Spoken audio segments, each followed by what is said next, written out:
Dans le plan muni d'un repère orthonormé, ici on a les mêmes unités, on a tracé une droite D égale AB.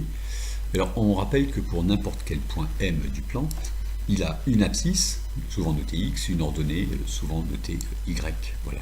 Par exemple, le point A qui est ici, abscisse 2, et puis ordonnée 1, voilà, on écrit A de 1. Alors ce qu'on va démontrer maintenant, c'est que si on prend un point du plan, M, X, Y, il est sur la droite D si et seulement si on a une certaine relation entre X et Y. Alors d'où ça sort d'ici, des calculs vus en secondes dont on ne va retenir que la première ligne. M est sur AB équivaut à, et la dernière, Y égale 2X moins 3.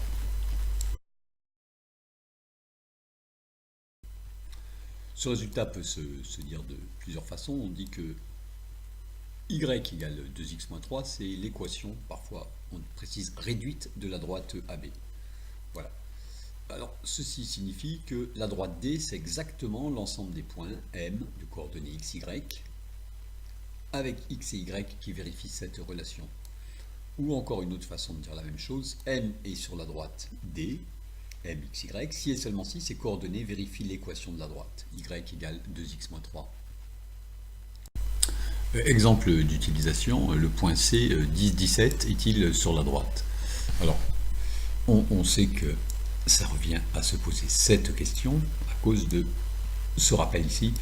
Un point est sur la droite si et seulement si ces coordonnées vérifient l'équation de la droite. Alors, on écrit l'équation ici, et la question est, si on remplace y par 17 et x par 10, est-ce que l'équation est vérifiée? Alors, est-ce que 17 égale 2 fois 10 moins 3? Oui, en effet, du coup, le point est sur la droite. Voilà, vérification ici. Oui, on voit bien. Exemple 2, on a tracé ici le point E en 11, 20. Alors, est-ce qu'il est sur la droite? C'est-à-dire, quand on remplace x et y dans l'équation, pour se poser cette question, on va obtenir que ici on a une égalité qui n'est pas vérifiée. Est-ce que 20 égale 2 fois 11 moins 3, non, 20 n'est pas égal à 19, donc E n'est pas sur la droite.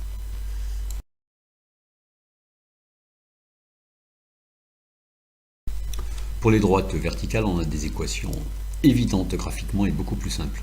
Exemple ici, cette droite-ci, tous ces points ont des coordonnées du type 6 et puis n'importe quoi. Donc on a envie de dire qu'une équation, c'est x égale 6. Voilà.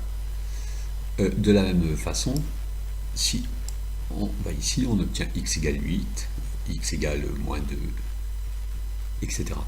Donc finalement, on a démontré ce théorème-ci. Toute droite a une équation du type x égale un nombre fixé quand elle est verticale, ou du type y égale à x plus b, comme ici. Un dernier détail étant que si la droite est horizontale, ce n'est pas un cas particulier. Par exemple, cette droite-ci, on a envie de dire que l'équation est y égale 3, ce qui est correct. Et y égale 3, c'est bien de la forme y égale 0x plus 3, c'est-à-dire y égale à x plus b avec a égale 0 et b égale 3. Donc finalement, ce théorème ici est toujours convenable.